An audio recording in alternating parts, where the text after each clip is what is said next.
And we are live. What's going on, folks? Welcome to episode number 50 of the Nuclear Golf Podcast. My name is John. I'm the co-owner of Nuclear Golf and TW Legion, joined tonight by Joey from Scheffler Fans, Ryan from JT Legion, and Hutch Bennett, one of our Nuclear Golf ambassadors. We have a huge show tonight, fellas. It's January 12th, and Brooks Koepka is officially returning to the PGA Tour. They announced today that they have created a new pathway for some of LIV's top stars. So we're going to get into that, what this pathway means, what it means for Brooks, Bryson, Rahm, maybe Cam Smith in there as well. We'll chat about that. We're also going to go into detail on LIV Golf's response to this news today. Going to chat about Anthony Kim making it into LIV over the weekend, and then we're also going to tee up the Sony Open. So let's not waste any more time, fellas. Let's get right into it. Let's get your guys' initial reaction to Brooks Koepka committing to the Farmers Insurance Open and the Waste Management Phoenix Open. Did you guys expect that Brooks would be back on the PGA Tour this soon, or does this come as a little bit of a shock and a surprise to you? Ryan, start with you. I mean, this is a little bit of a shock to me for sure this soon. I was even talking, I think, in some of our chats earlier. I thought we would see him after the Masters, to be honest. I did not see this. You can call it a bombshell if you want, but it feels like a bombshell of like, wow, we're going to just nitpick the way that we can get some of the top guys back on tour based off of the qualifications, which I'm sure we'll get into. But yeah, I'm definitely surprised to see him back this soon. Did not see him teeing it up next month at the Farmers, and this is a very, very interesting decision to say the least. Hutch. I think we said last week that we kind of floated, and I may have even said that I thought he'd play 3 times before August, like outside of the majors. I didn't think it would be 3 out of the first 7 events or whatever it's going to be. Like, it's just kind of crazy that it happened so fast, and I know we'll get a lot deeper into it, but it semi-shocking just in the sense that it came out of nowhere. And it's just like, hey, by the way, he's going to play in 2 weeks. Joey? Yeah, I think it just kind of speaks to, I know we've heard some things and we've talked about chatters and rumors and, little inklings of information that kind of come out along the way, but I just feel like everything moves faster now. I think that's just the name of the game. I think that's what PGA Tour is doing and Brian Rolap's pushing for. I mean, anybody paying attention to college football right now, like the transfer portal is my phone goes off every 30 seconds, I feel like, with some sort of transfer portal news. So I think it's just kind of the new normal is that a lot of this stuff happens not only behind the scenes, and props to PGA Tour and some of the people involved for being able to do all this kind of hush-hush, but also for moving so fast. I feel like 5 years ago, if you said something like this happened this quick of a turnaround for the tour, I would assume you're lying for sure. So pretty wild, but I like it. All right, fellas, let's get into the sequence of events here. There's been some reporting tonight from the Associated Press, Doug Ferguson, as well as Golf Digest, just regarding the timeline of events and how all this kind of transpired. So December 23rd is when Koepka's team reached out to the tour to officially reapply for his membership. That was apparently the first communication between his team and the tour. After that, they kind of let it on the shelf for Christmas. They reviewed it after Christmas, not until like the first week of January. Brian Rolap convened his leadership team to address a pathway back for not just Brooks, but other LIV golfers as well. And then the first time that Brooks Koepka actually met with the tour in person was this past Friday on January 9th. That was to discuss, the specifics surrounding a potential return. Golf Digest reported the following. Rollup spent the weekend working the phones, discussing Koepka and the exemption with a dozen players and power brokers. Nearly all supported bringing Koepka back. Rollup has pushed for integrating the Koepka, Rahm, DeChambeau trio since taking the job. In his view, it strengthens the product and undercuts LIV's viability.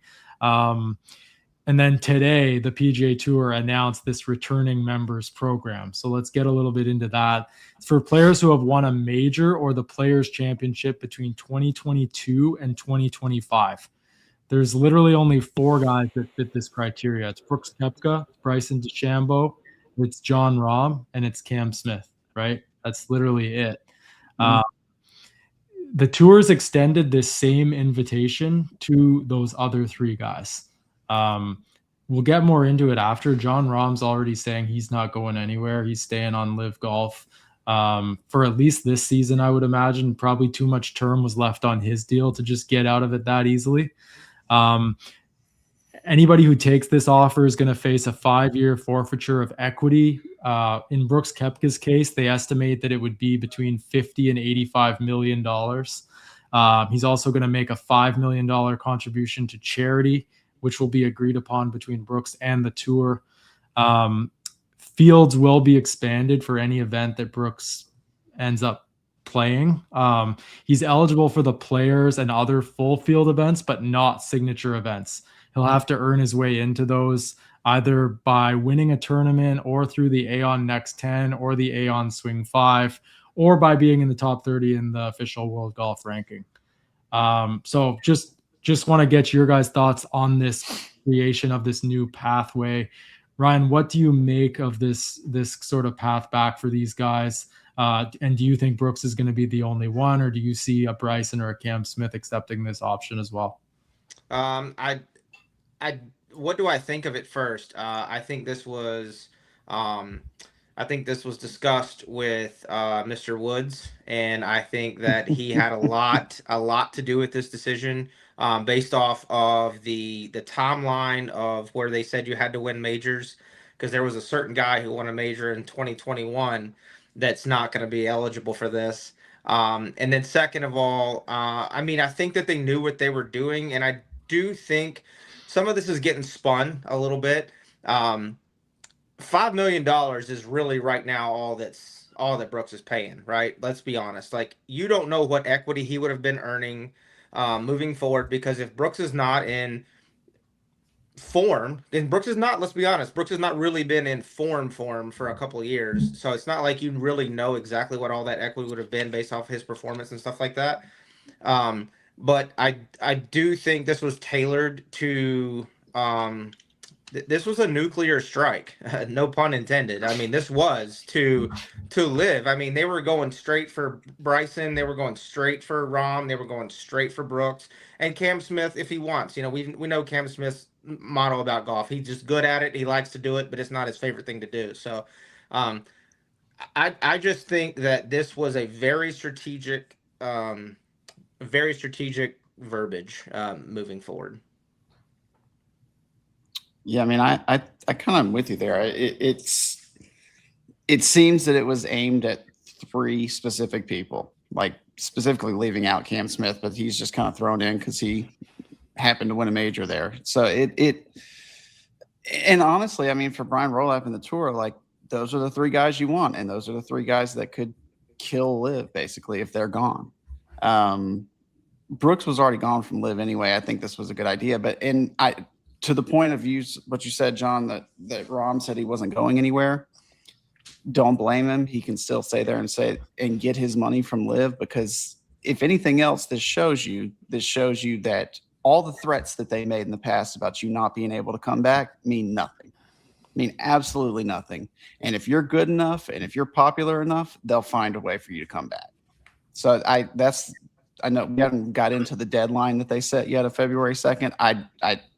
That deadline could mean absolutely, it could not mean less to me than it does now, because if you're good enough, it doesn't matter what day of the week it is or what day of the year it is, they'll find a way for you to come back. Well, it's just ironic, and it's clearly, like you're saying, catered specifically. I mean, they basically said, all right, we need this to be a formality. We can't just basically handpick guys to come back. Let's brainstorm for an hour. Let's roundtable this thing. We'll chat GBT. Let's figure out what qualifications we need. They probably plugged in 3 players, said, we want these guys, make the whatever we need to do. And then, Grok or ChatGPT just couldn't spit out without Cam Smith. So they're like, it's fine. We'll take him. But it works out for the PGA because, I mean, it sounds like Brooks was the one that reached out first. The PGA, they can't make something like this and then have nobody from Live accept it, because then they just look – it's a terrible look. You're like, okay, you just casted your net and he didn't grab anything. So, I mean, I think that it was a light bulb immediately when Brooks reaches out, supposedly first, because they're like, all right, now we can cater this to Brooks to make a loophole for him to be able to come in, and we can sweeten it a little bit by adding, hey, I know we're not talking to y'all yet, but here's some caveat that there's a couple other guys that really the only ones that we want that can come in with it. So, I mean, in terms of scenarios, I mean, you couldn't draw it up any more perfect for the PGA. And I mean, I think if you go back to what we talked about, we had so much of Rory talk last week. If you really read between the fine lines here, let's not pretend that Rory didn't probably know that this was going to happen already, and that's why his tune changed quite a bit. So I do think Brooks kind of knew what was in the cards, and I think Rory knows what was in the cards because I'm certainly he was highly consulted on some of this, regardless of whether he's on what committee or what board. I'm certain he was in the know. So I think it makes more sense now. I feel like a little bit dumber that I didn't think that this was going to happen sooner, but I think the writing was on the wall if we really look back at what we talked about last week. Yeah, so the Associated Press went into a bit more detail. They actually got an exclusive interview by phone this afternoon with Brooks. They reported that Brooks arrived at PGA Tour headquarters last Friday. Apparently, he was unaccompanied. He came on his own. He entered through a side door, so I don't think there was a whole lot of fanfare there. They probably limited access, and only a few people knew that he was even there. This interesting quote here, though, he said, "I needed to be there with my family over the last few months." Obviously, it's been well reported that his wife, Jenna, had an unfortunate miscarriage. He said, "I needed to be closer to home. I was able to get out of the live contract. Everything lined up perfectly, and I was able to get back on tour. I'm happy and grateful it was able to come to this." He also said, "I've got a lot of work to do with some of the players. There's definitely guys who are happy and definitely guys who will be angry. It's a harsh punishment financially. I understand exactly why the tour did that. It's meant to hurt, but it hurt a lot of people," talking about his initial departure. He said there was no negotiating with regards to his return to the tour. "It's meant to hurt. It does hurt, but I understand it's not supposed to be an easy path. There's a lot of people that were hurt by it when I left, and I understand that's part of coming back." So, Ryan, the other thing I wanted to ask you about, I mean, this does address the top stars, but obviously the big elephant in the room is that it does not provide any sort of pathway for any of those run-of-the-mill mid-tier live guys, right? Like Joaquin Niemann, for example. What happens with a guy like that? Like, we know the tour is not interested in an Ian Poulter or a Lee Westwood or any one of that sort. But a Joaquin Niemann, well-established, won several times on the PGA Tour when he left. What do you think of those guys? How do you see the future for them? I mean, I think it's just unfortunate the situation that they're put in right now in this scenario, right? But if we go back and look at this in totality, they knew what they were signing up for. They had no idea that this was going to be a provision that was coming up. I know Hutch has got some things to talk about the points and strength of field stuff, so I'm going to let him speak to that. But it's just unfortunate because I think I speak for most of us. We would love to see a Terrell. We would love to see a Waco back on the tour. Like there's all of us would love to see it. We love to see him in the majors. They tend to show up. But it is unfortunate that they just fall in that slightly lower tier. And I mean, they're classy golfers. They're grade A golfers, but they're just not a top name. So it just falls on them. But it's harder for them. But it kind of, part of me is like, it's hard to feel truly bad for them because I know that they got a bag and I know that they knew what they were signing up for.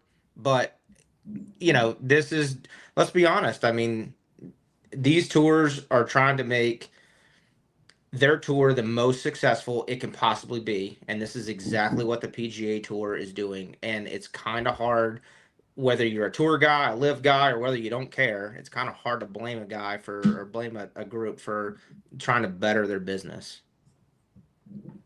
It's also funny how quick Brooks went right back to toeing the company line. Like, just straight off the bat, like, it's a harsh punishment, but it's meant to be harsh. It's financially tough. But I hurt a lot of people when I left, and I'm sorry. Like, come on, man. Like, it, and to your point, though, Ryan, I feel terrible for those other guys. And really, maybe this won't end up being as big of a deal if Liv is able to negotiate to keep Bryson and keep Rahm. The tour is still fine. Liv is still just fine. But if they lose those guys, then we're in a world of trouble. They'll eventually, if the tour were to shut down, I mean, the PGA Tour would be forced to make a way for them to come back. They'd have to, because at that point, you just got a bunch of guys with no ship, basically, that are uber talented and who are marketable. Like Terrell Hatton is a dream for a mid-30s golfer. Like he's the guy. He's the most entertaining guy that we watch on TV because he talks like we do and he acts like we do when we're out on the golf course. Neiman, he's a young hot shot. Like he's on the way up. You've seen him be electric and he can do all these great things. And I think eventually, like, he's going to win a major because he's uber talented. He's way too talented to not do it. So there's some very marketable stars that I think that they could get back. It's just unfortunate that they're kind of cut out right now. But again, like we just said, they made this rule for 3 people. They want the 3 biggest people. They can also at any point just snap their fingers and make more rules for these guys to come back. It's just like how it works. That's the thing is exactly what they did here is that they stood their ground. They know that they kind of have the upper, the height advantage or whatever you want to say, that they're taking it chunks at a time. Like they're not going to jump the gun and try to get some of those mid-tier guys because they know that process this, see what happens. They know that as their leverage goes up, the quality of Liv probably deteriorates a little bit and it's going to start squeezing those mid-tier guys anyway. And then you kind of, I mean, from a PR standpoint, you want to put the ball in their court and make it look like they're trying to come to the tour because of what's happening, what's taking place. You don't want to take this news of Brooks and then the PGA Tour looks desperate saying, all right, I want you, and you, like, let me grab all these guys. I think they're in an extremely, leverageable position to be able to just sit and wait. And when the Wacos and the Tyrrells of the world want to come back, you're right, Hutch. They can literally just come together and make any stipulations they want. Expanded pathway program is now launched. Yeah, we're going to get a version 18 of this thing at some point if it doesn't get it.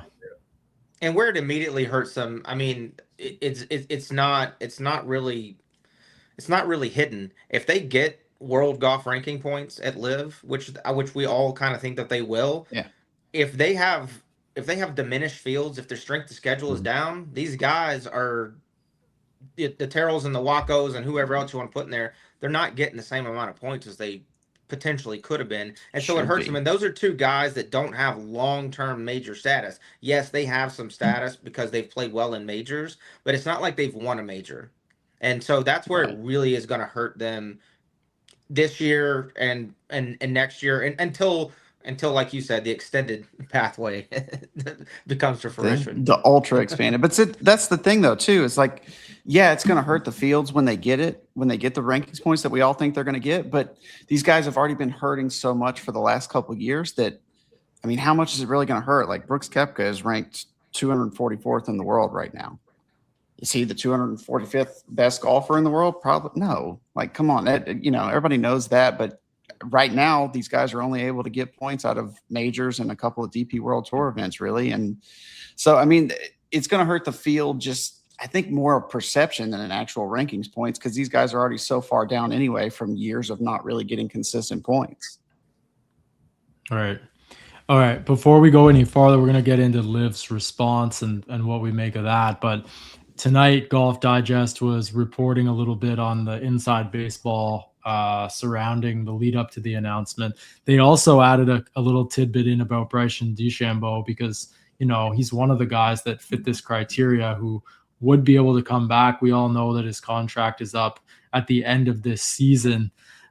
They said, quote, whispers suggest he wants out when his Liv contract expires this year. His asking price is steep and he's demanding more control over Liv's direction. Tour officials recognize their exemption could serve as leverage in his negotiations. It's no secret that Liv is not paying out the same initial contracts that they were when guys came on at the league's inception. But Bryson DeChambeau is not your run-of-the-mill Liv golfer. He is literally the face of the entire league at this point. He'd be wise to be demanding hundreds of millions of dollars Dan Rappaport floated like five. He said like Bryson should ask for no less than 500 million US dollars. That's what he said today. I mean, I don't know if that's realistic at all, but I mean, we are talking about a guy that would literally keep the league going to that end, right? What do you guys think about that? Do you think there's any chance that Bryson, negotiates an exit, or is it too soon for that for him? And like, obviously there is leverage now, right? Like he can say like, well, look, the tour wants me back. There's a pathway for me to get back. I can leave you guys. He's already threatened that he has his YouTube channel, and that's fine for him in that recent interview with Flushing It. So what do you guys make of Bryson's status after today's events? I mean, as much as like Liv 100% needs Bryson. I'm not counteracting that at all, but that's like they're not. I don't think there's a risk to reward to the point that your return on investment with paying Bryson that much, I don't think pays off in that long-term scope, because 90% of Bryson's pool, I'm not saying specifically just his YouTube, but like that's his whole mantra, is really like the side content he creates, even if it's for a live event.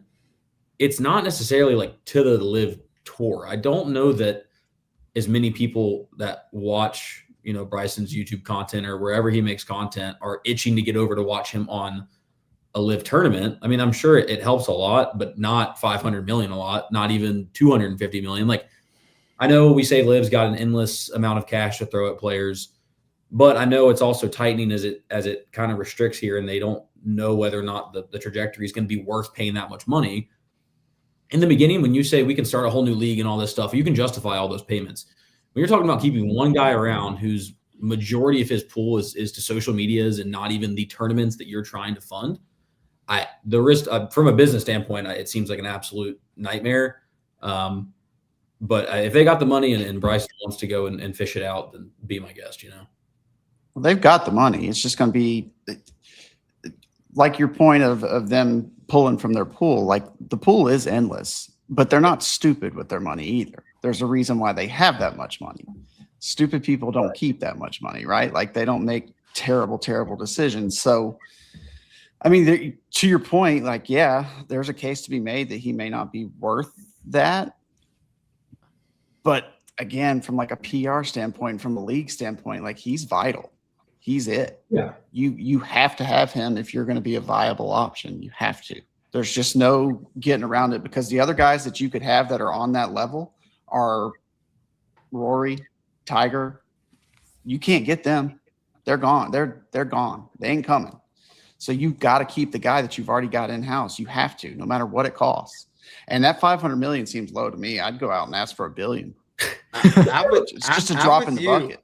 I'm be honest with you, Hutch. I'm with you. Like if I'm Bryson, no exaggeration, guys. If I'm Bryson, I start at $1 billion, and then you can work me down all the way down, and it's still going to be the most profitable thing he's ever going to do his entire life, and he's still going to be able to play in majors, and he's still going to be able to have his YouTube stuff. Yeah. I think where Liv suffers, to your point, Joey, on return on investment, I don't think that they've ever really looked at this venture as a return on investment. It just doesn't seem that way. At least in the first 5 to 10 year period. Because they don't have the structure. And Bryson cannot promote Liv the way he can promote his YouTube audience, his YouTube presence. He can't really promote Liv. That's on Liv to do, unless they allow him a lot more share, which I think, to John's point, what he's asking for, maybe, hey, let me have a lot more influence on how we promote this league. And I still don't know if that's going to be enough, because his YouTube space is so different. That's catered to a totally different crowd,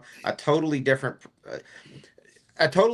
watcher of the game of golf. Like they like that short, they like the breaking 50s. They like that kind of stuff. It's not breaking 50s when, again, it's no offense to Liv, but when you can't quite understand the structure, and again, we're not going to harp on the shotgun start, but it's confusing to a conventional golfer. So that's why I think that if he can have more influence in those ways on how it looks, how the product looks, then maybe he can ask for as much as he wants to, if they think that he can develop or be a part of developing that tour better than what it is now. And $1 billion's not that crazy, because they offered Tiger $1 billion. Wasn't that reported?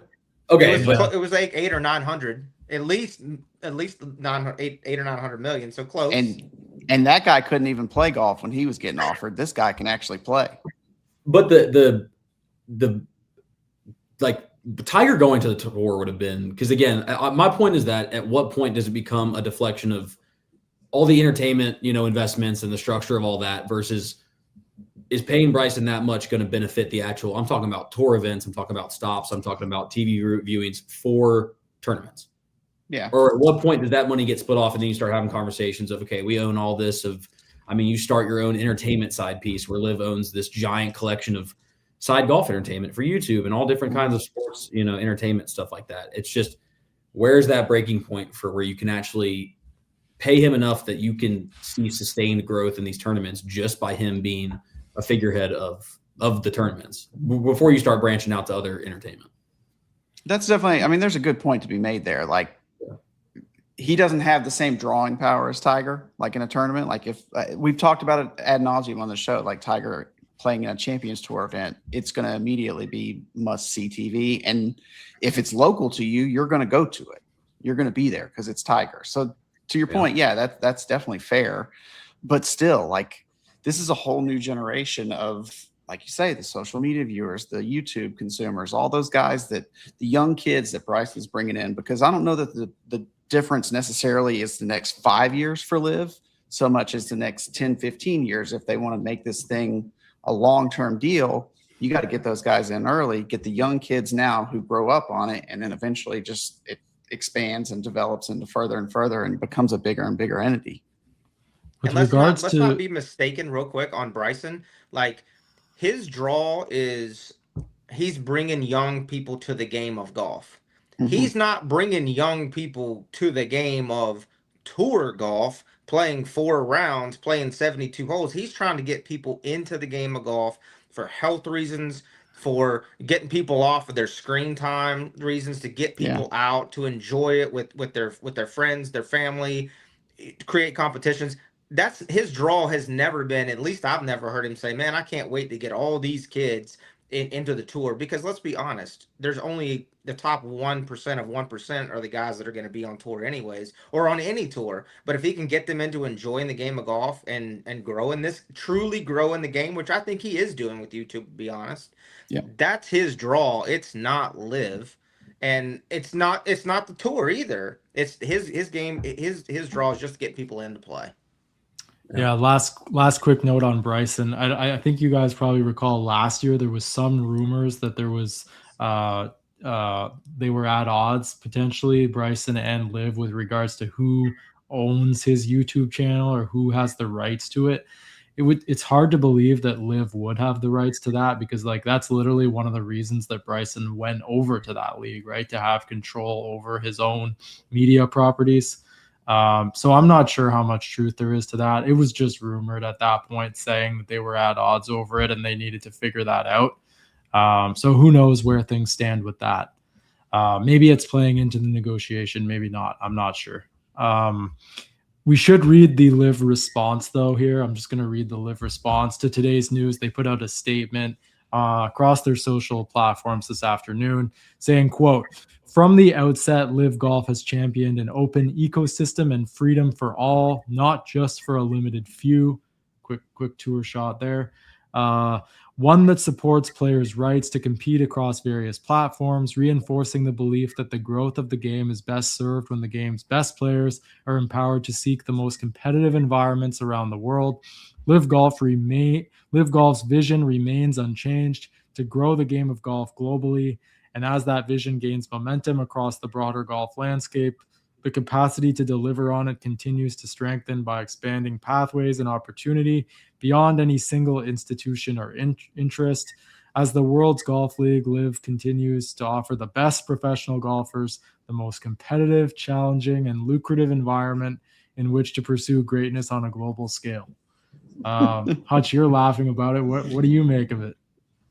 I mean, look, I appreciate somebody digging in, because I dig in all the time on something. I'm just sinking my heels in and I'm going for it. They're dug in, man. Like, offer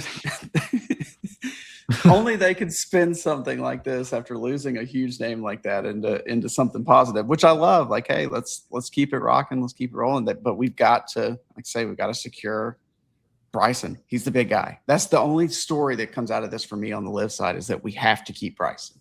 Yeah, I don't know what else they could have responded with. I mean, they can nitpick the selective type wording. I mean, what else could they say? I mean, that's I didn't read too much in the response other than it's like, well, what else are you gonna say? I mean, damn, we just got punched in the face. Like, I don't know what else you could say. Down one. Whoops. Okay, so real quick, Hutch. Before we move on here, the pathway's obviously open, right, for the other guys. It's Rahm, Smith, and DeChambeau. Rahm's apparently, 10 Golf has heard through their sources that Rahm's remaining on live for now. Probably true, to be honest, at this point. I think his contract runs through 2027, does it not? I think so. I think he signed like a pretty longer term deal. It was in like $350 million range or something when it happened, was it not? So it wasn't just up after 1 or 2 years. So him getting out probably would have meant a lot of financial penalty. It probably would not make sense for him at this point in time. But real quick, guys, Bryson and Cam Smith, do you see any chance that those guys exit by February 2nd, or is this a longer term thing? No, I think Cam Smith is comfortable right where he's at. I think what Ryan said earlier is 100% true. He likes golf. He's good at golf, but it ain't his favorite thing to do. That's just my take on what I think he likes after hearing interviews with him and seeing him. I just remember that clip of him out riding his boat around Florida talking about, I just love fishing. I love fishing more than I love playing golf and stuff like that. So I think he's good where he's at. Bryson's really the only question mark to me. Yeah, I don't see Cam leaving. And I mean, unless something just very dramatic happens with the negotiations with Bryson, I think it would be hard to see him. Now, could I see it happening in 2027? Yeah, I could see that happening, but I don't know if I don't know if I could see it right now. And to your point, Hutch, I mean, those are Cam Smith's words. Like, those aren't things that we're thinking. Like, he's said these things. Like, I'm good at golf, but I'd rather be fishing with the boys. Like, let's be honest. So, and to that point, if you go back, same thing DJ said. If we were really being honest, I mean, he kind of would rather be fishing, and we've heard him on the YouTube channels. And then to your point, John, thinking Rahm's going to stay. I'll just remind everybody that the fealty to the tour comments that he made before he exited stage left to live, there was not a lot of time in between what happened there. So, like we say, as this thing develops, Right. as everything changes, and if the contracts can get negotiated right, and it would not surprise me to see Jon Rahm back, because I've always been in the camp that Jon Rahm has regretted the decision to go to live. Whether that's true or not, and I'm not speaking for him, I'm speaking just based off the things that I can hear him say through context. It just seems like he would rather be back on the tour because he's a grinder. That's just always the way he is. He's just a hard-nosed dude. I don't know that he really ever signed up for less golf. I just think that was like part of the, hey, here's $350 million, you get to play less golf. Okay, I like less golf now. Like, that's just the way I've always took it. That's just my opinion. But it would be hard. It wouldn't surprise me to see him leave either. He got a sweet Letterman jacket out of it. He did. At a sweet press conference. Hey, by the way, I can see in the chat here that Ben Baller, shout out to Ben Baller, he agrees with me and Ryan that it should be north of $500 million for Bryson. No, he was talking about Tiger's offer. That was about bummer. Tiger's offer. But I'm going to misquote your words. Ben Baller did say Bryson is always pushing the game forward in every single way without being stagnant. So I love couldn't that. agree more with that. There was some reporting tonight regarding Jon Rahm on Golf Digest. They said Tour brass hopes Rahm will consider the offer. A source familiar with the tour's thinking told Golf Digest. The tour believes Rahm has long regretted jumping to live, and some think he only left expecting PIF to finalize a deal with the tour imminently. More pressing, his Ryder Cup eligibility is now uncertain. perhaps pressing him back to the tour. So that's interesting for sure, Ryan. You definitely make a good point with the sequence of events before he made the jump over to live and how fiercely he was defending the PGA Tour prior to the move. But yeah, no, it's definitely just it's a very interesting time in golf now. We're going to see how things really transpire over the next week or two. We'll see if any more shoes kind of drop here, or if things are just kind of set. Any last thoughts on today's news? Do you think? How do you think this compares to the day they announced the framework agreement? Because I feel like this is right up there in terms of up there. It's up there. I don't know if it's at quite at that level at that time, because at that time things were so divided, right? And news of any coming together at that point was just so welcoming. Everybody wanted that at that time. Obviously it did not go the way people maybe had hoped initially, but it's kind of become clear what each organization is about and which direction each is going, and they're just kind of existing right now on their own right now. So I think just real quick, Joey, I just think with the framework agreement, it just affected so many more players that's why it was a little bit more dramatic than this. But this is still a bombshell. Let's don't be naive about that. This is, I don't think the four of us could have sat here and expected this news today and say, oh, hey, by the way, Brooks is going to tee it up with the Farmers. Like, what the hell? Yeah. I just don't think that's what we saw. So this has, I don't know, it's like a 1A and a 1B, 1C kind of a shock value. Hey, but they're getting what they want. What I will say is I think it's more telling to Hutch's point, because bigger in terms of, news breaking and all this different reactions and stuff. But I do think the framework led to less playing out. Like that just kind of turned into kind of death wall. Nothing now. Whereas I think the implications of this are much bigger in a sense of how it's actually going to play out, and is very telling of the path that it's heading towards. This is actionable. Yeah. Whereas that was just kind of words. But see, that's the thing too. Like my last thing on this whole deal is, Ryan, you talk about Rahm's comments before he left, and there's been so many people who said stuff. And the one thing that I'm taking away from all this is that words from both tours and from all players essentially mean absolutely nothing. Like they're just turning around on it. There's so many comments where you've heard people say they can't come back, screw them, whatever, blah, blah, blah, blah, blah. Jon Rahm's comments about being loyal to the tour. There was that, PR movement where all those big players put out their statements pledging their loyalty to the tour, and then they all left. Like it just changes so much, and it makes it hard for people to believe what people are actually saying. Actions are the only thing that really matters at this point, and we've got some real action from the PGA Tour here. It may only be geared towards 3 people right now, but there is some action. Yeah, and I will say this, and I think we can all agree on this. Brooks has been pretty freaking consistent from day one. Like Brooks was never I'm growing the game guy. I mean, he was pretty much this whole time about being money and more time with his family. And with his more recent statements, I know that's going to be looked at as hypocritical, but obviously he's been through some tragedy with him and Jenna, obviously. So I think that's what he meant about being more close with his family. And I do think that him playing more in the States is going to provide him with that option. Is he going to be playing more golf? Yeah, but is he healthier now? Maybe that's also there too. So I just look at this as Brooks is not the bad guy in this, in my opinion, in any way. Like he's pretty much stayed true to himself, and he is gonna potentially have a very high financial penalty for this. Those numbers that they threw out, 50 to 85 million, that's not guaranteed anything. You can't guarantee Brooks's health. You can't guarantee Brooks's performance. You can't guarantee anything outside of like he's gonna freaking show up in majors because that's what he does most of the time. But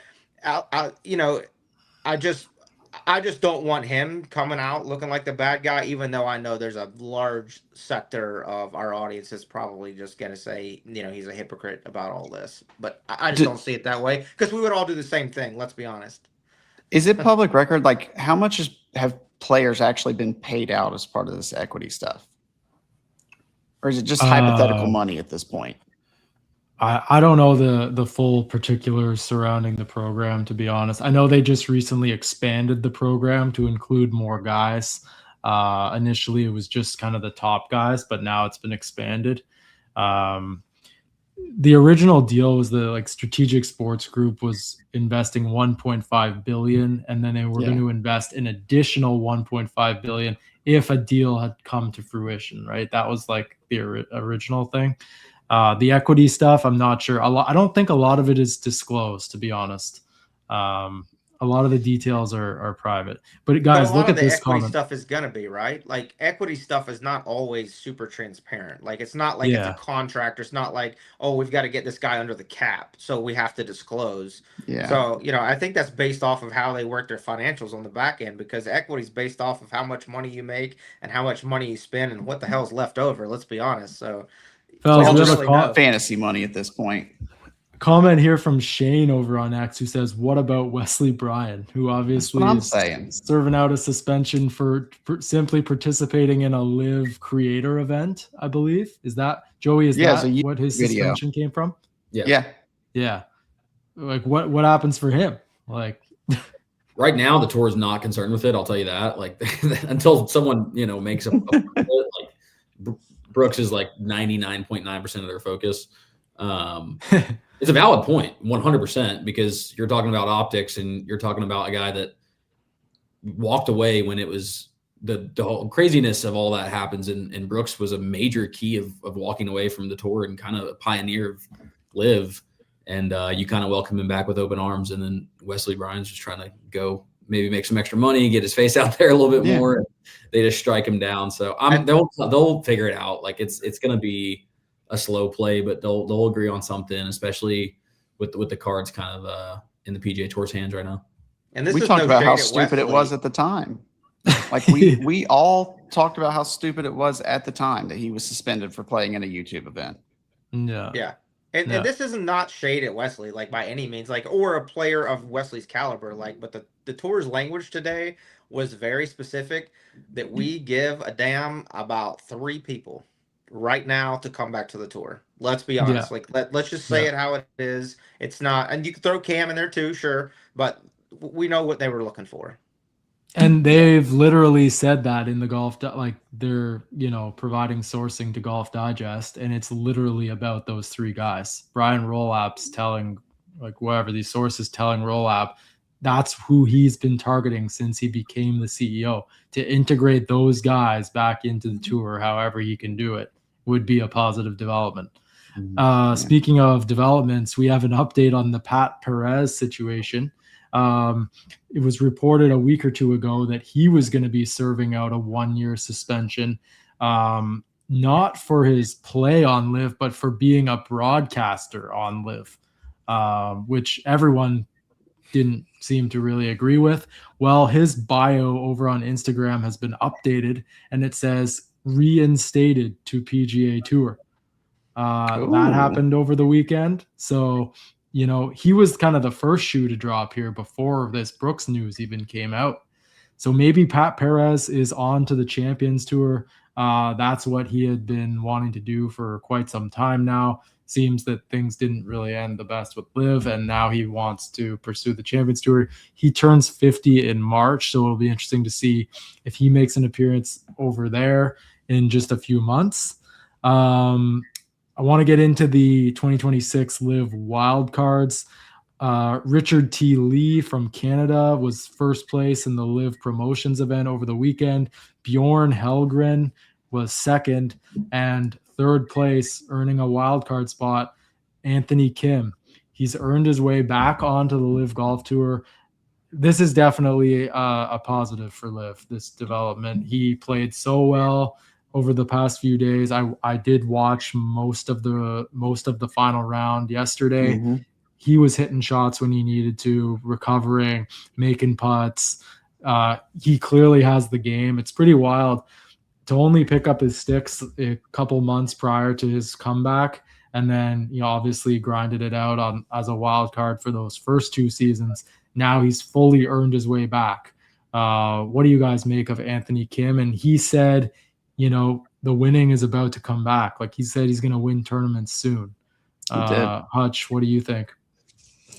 I mean, it's inspiring and it's great to see, right? Like he worked his way back from a lot of stuff that we don't even know about yet until his documentary comes out. But we know there was drug addiction in there. We know there was a lot of, he didn't play golf for 10 years basically. And he's worked his way back. It was, looking back on it, it was unrealistic for us to expect anything other than him struggling heavily after just practicing for a few months prior to making his re-debut or whatever. So for him to earn his way back, and you could sense in his post-round interview how proud he was of this accomplishment. He was so proud of it. I mean, he earned his way up there. He did say something about people talking shit. I don't know that many people were talking all that much shit. I think everybody was just happy that he was back in golf. And now he's fully secured and earned his spot on there. And honestly, I mean, he played so good over the weekend. That par save on 14, was it 14? The one where he stood in the bunker with the 8-iron, and that was, I mean, that was unreal. Class. Yeah, that was unreal. Class. And then, you know, he's sitting there, I'm watching that, and you know, he's going through about 6 different clubs he's going to try to hit out of that bunker. Then he ends up, we thought it was just punching it out, and then he hits it all the way up to the green side bunker, gets a terrible break, hitting the rake, staying on the short side of the bunker. He's got to hit it on the downslope, and then makes like a 12-footer for par. Like it was kind of like it felt like destiny after that point that he was going to finish in the top 3. Good on him. And you know, he still has a chip on his shoulder, right? Like he still has some scar tissue, because, and you could hear it in the interview afterwards, you could hear it in like the celebration afterwards. Like I even heard him walking off, you know, when they were talking about the champagne bath, he's like, man, I don't want to do that shit. And like it was just funny, like just the way that he kind of the way that he, you know, presents himself. But I kind of have no doubt that like if he's gonna play like that, and again, it's not like he went out there and blew the field away or anything, but he played with a lot of heart out there. I can see him winning a tournament or 2 on Live this year for sure. Well, say what you want about Live, but like keep AK's name out of your mouth. That's such a sick story. Like Hollywood is, you know, absolutely, you know, foaming at the mouth right now because that's just the most Hollywood-esque story ever. And like still has obviously some room to grow and has to go put the pieces together. But like the first half of the story of his comeback is cool. I mean, and then you talk about the battles of, you know, now he's going to have to earn his spot back. We spoke about that. And then also, you know, doing it here. And if he's able to go win some events and become a, you know, a winning player again and get back in the winner's circle, it's going to be that documentary is going to be insane. Like Hutch said. The movie would be insane that they could make. I mean, look, they made a whole movie called Rudy based off a dude getting in on one play. Like, we could do this if he wins a golf tournament. Come on now. I can see AK getting, like, after what I saw there over the weekend, I mean, lots of grinding. Like, I can see him getting back in contention. Like, I'm sure even just qualifying through that promotions is going to raise his confidence that much more. You know, even though he, you know, doesn't seem to need any additional confidence, he's a pretty confident guy out there to be able to play at this level after everything he's been through. But it's incredible for him to be back on Live. I think it's great for the league. He is a compelling watch. Like, you do want to tune in and see how he plays. You know, just from the swagger that he has, he does play a lot different than other guys. He's got some swag. So great for Anthony Kim. Super happy for him. One thing real quick is I think I misspoke last week when I said that there was nobody better for Malbon golf than Freddie Couples. Anthony Kim may be that guy. He's perfect for them. He's perfect. They've had a great offseason. What an offseason we've got. Anthony Kim's gone to Malbon. And drum roll, who is the latest signing of Malbon Golf? Blocky. Michael Block is signed with Malbon Golf. Joins a pretty impressive roster of guys, like you mentioned, Hutch. Freddie Couples, Charlie Hall, Jason Day, Minwoo's sister, I believe. Or was it Mingji Lee? Who is it? Mingji Lee? Yeah. Mingji Lee. Yeah, I think she's with Malbon as well, right? So yeah, they've got an interesting lineup of people representing their brand. I mean, obviously they don't just go for the run-of-the-mill player. They go for people that are going to kind of command some headlines and get some attention on them. That's kind of their strategy, which is great for them, doing things a little bit different outside the box. one interesting note today, I'm seeing some photos were posted by TaylorMade in Dubai of Tommy Fleetwood. He's no longer wearing Nike. A deal has not been announced yet, but he was spotted wearing Lululemon apparel. So nothing made official yet, but I mean, no reason he'd be wearing that stuff if it wasn't coming. Did still have the Nike shoes on, but obviously Lululemon does. I don't think they make golf shoes at this point, right? So looks like Tommy Fleetwood has exited Nike Golf. So that's something to watch here. The fact that they haven't yet, Lulu needs to like run with the golf thing. Like they've got the opportunity, like a landmine of opportunity. I don't care how many hurdles they have to deal with all the big names in golf. Go throw like a ridiculous amount of money on it. Because like there's definitely a connection there. I'd wear Lulu golf shoes. Oh, I wear for the sure. I wear the joggers. I wear the pullovers out there on the course. So like I keep throwing it. Yeah. Fellas, couple news and notes here. Live Golf. So the Majestics have done a complete rebrand. I don't know if you guys remember, they kind of had that light blue theme going on. They're now kind of themed up with the United Kingdom colors, sort of a national theme. All the guys on their team are from there, right? It's like Poulter, Westwood, I guess not Horsfield, right? Is Horsfield American? Sam Horsfield? I don't know. Yeah, I'm gonna look it up real quick. But also today, the Ironheads have been rebranded to be the Korean Golf Club, which is interesting. Completely different direction. And I will say they did need a rebrand. It was pretty rough with the gray and black. Not a whole lot of interest there.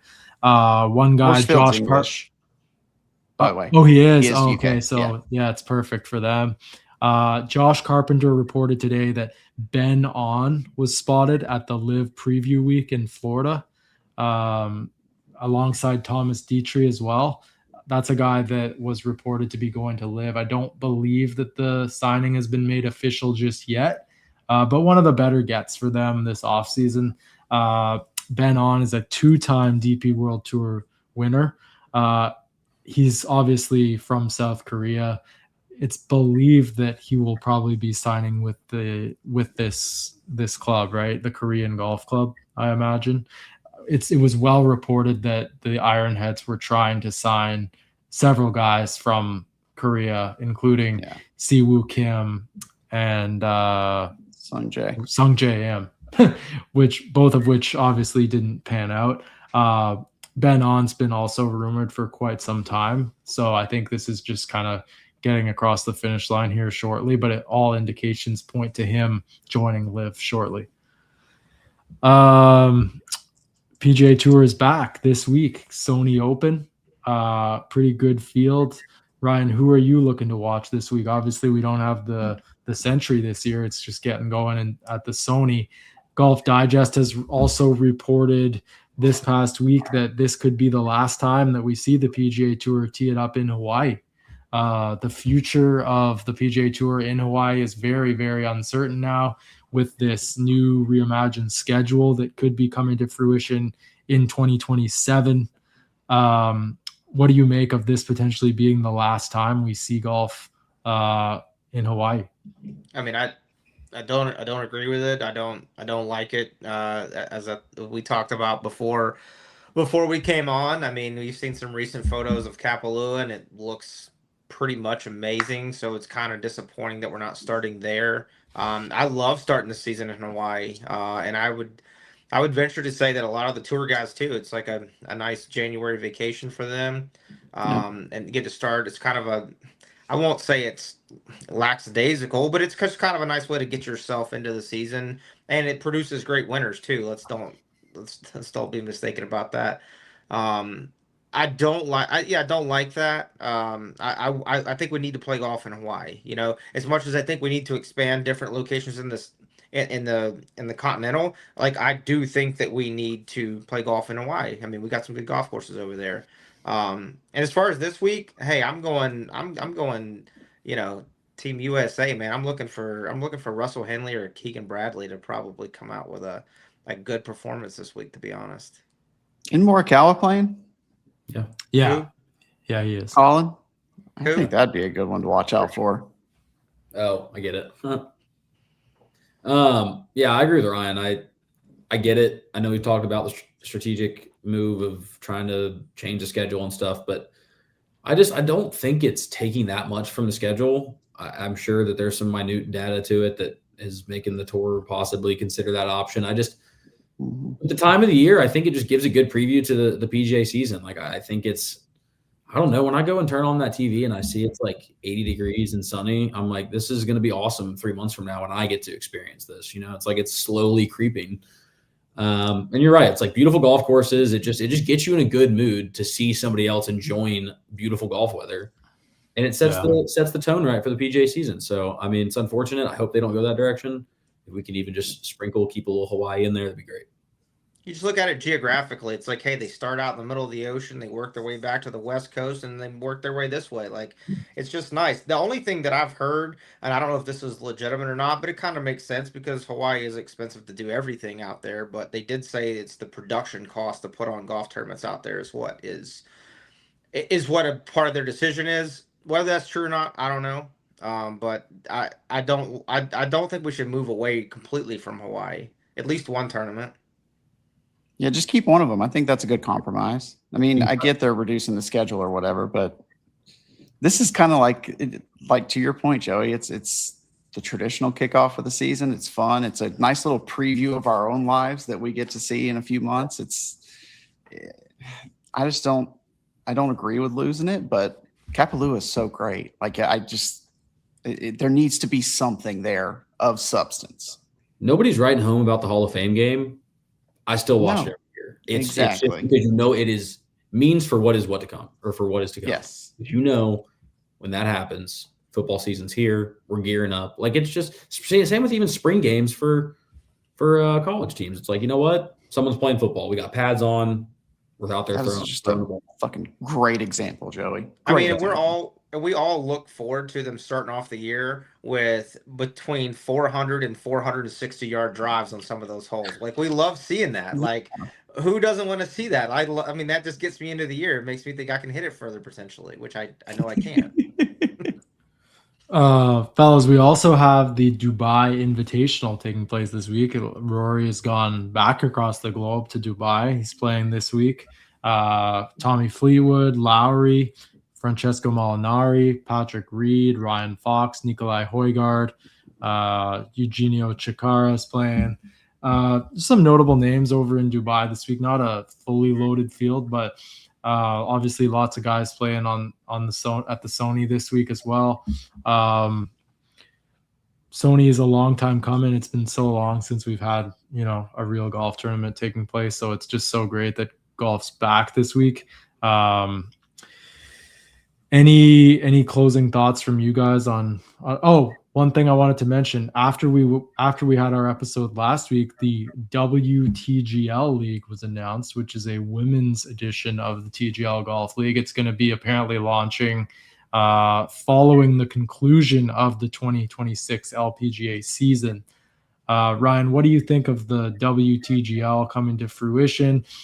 Do you think they should have just integrated a couple of either co-ed teams or a women's team into TGL, or do you agree with this decision to go full women's league?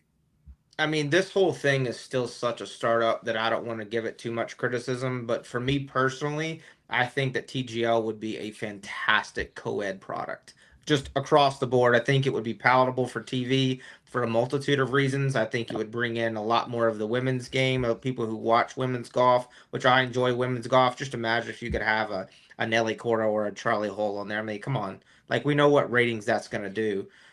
So I would definitely rather have it as a co-ed league, but maybe it evolves to that like very soon. Maybe it's like, hey, we realize this is not great. This is not working. Maybe this is going to work better. I could definitely see that. I mean, obviously you got to have buy-ins from the owners and all these investors and all that stuff, but I prefer it as a co-ed league moving forward in the 27, 28, 29 season. Especially as they add teams to the TGL. Like, you're going to need more players, right? Like, so I don't know. I think after a year or two, like to your point, Ryan, if the ratings are low enough for one or the other, they might try to combine and get the best of both worlds. But that golf league is for entertainment.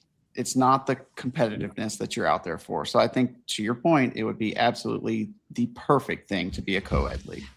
Yeah, I don't know. 1000%. I don't know that they need to separate them, because I would actually, in fact, if you're gonna play a match on Tuesday at 4 p.m., might as well bump it back a little bit and do 2 sets. I mean, like, I would totally watch them do some sort of co-ed, or even like, on the same day do women's league and men's league. Maybe it's some sort of tax exempt write-off thing, or I don't know. But Patrick Reed, he has a chance to come play on TGL now.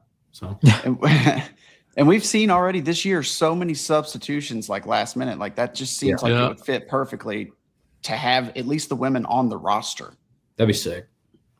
Couple news and notes about TGL as well. I believe tomorrow we have Jupiter Lynx and LAGC competing. Jupiter's first match of the season. Obviously, Tiger's not playing, but he's apparently going to be there at the event tomorrow night. So we'll watch for that. Maybe get an interview in the booth or some shots of him on the course before the match. We also have been getting some television ratings for TGL this season. A lot of this is using the Nielsen big data analytics. So far this season, they did 646,000 viewers for the opener, which was over the Christmas holidays on the 28th. It was on ABC. Week 2 did 354,000 viewers. That was on ESPN2. Just about dropped my phone there. That was Rory McIlroy's first appearance of the season. And then week 3, which started really early, I think it started at 5 p.m. Eastern. It kind of caught me off guard last week. I didn't really know that it had started. I was expecting it at like 6 or 7. But then I checked and I'm like, oh, they're already like almost done. It had 518,000 views on ESPN. So obviously viewership is down a little bit this season compared to last year. If you look at the opener last year, they did 919,000 on ESPN. And then week 2 had Tiger. They did 1.05 million. That was their biggest match in TGL history. And then week 3, they did 682,000. So viewership is down a little bit this season for sure overall, but still getting like some decent numbers tuning in for a product like this. We'll see how it evolves. They've obviously made some changes for this season, so I'm looking at tomorrow night to see how Jupiter's first match goes against LAGC, and then we'll kind of go from there. Yeah, maybe we can have another Kevin Kisner moment. Maybe a Kevin Kisner moment. Maybe now that Brooks is back in the fold, we can get him in a match. Obviously, Akshay Bhatia made his debut, right? He played a week ago, did he not? He was subbing in. Mm-hmm. Dude, if Brooks just walks into the arena tomorrow night, electric. Which he has walked into TGL before. He has. He was mingling well during his live tenure. So let's do it. I mean, obviously, I know they needed to wait for this announcement, but I kind of assumed a couple weeks ago that we were going to get a Brooks filling in for JT thing. I honestly did. I thought that was happening. We might though. I mean, that's the thing. Yeah. Like these announcements, these fill-ins have just seemingly come out of nowhere in some cases. Like he could very well he could be playing tomorrow night. We don't know. Lineups have been announced, and it doesn't appear that he is, but they changed their lineup last time. That's what I'm saying. They just change the rules whenever they want. Yeah. Actually, what am I saying? Akshay Bhatia has not competed yet because he's representing Jupiter, right? He has not competed yet. He is in the lineup for tomorrow night. Or is he? Brooks? No, he is. Correct. He is, because he saw him and Tiger doing that little promo. Yeah. Him signing. That's right. And Tom Kim is playing the Sony, so he can't be there. He can't be there, and Tiger's injured, so that's why Akshay Bhatia is there. Max Homa and Kevin Kisner will be joined alongside Akshay Bhatia, and Tiger Woods will be there as a spectator.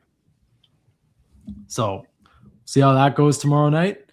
Any closing thoughts on anything, fellas, that we talked about tonight? It was a pretty packed show. Dude, from now until February 2nd is going to be so interesting. I feel like we're just going to be sitting on the edge of our seats waiting to see who takes the bait, if anybody takes the bait, and then ultimately in the back of our minds knowing that it doesn't really matter because on February 3rd, if Bryson decides he wants to come back, they're going to extend the deadline. It just a lot of manufactured drama right now. I will say, if this is a preview for 2026, the following season of Full Swing is going to be crazy.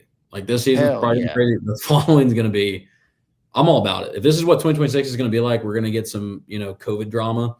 I'm fired up.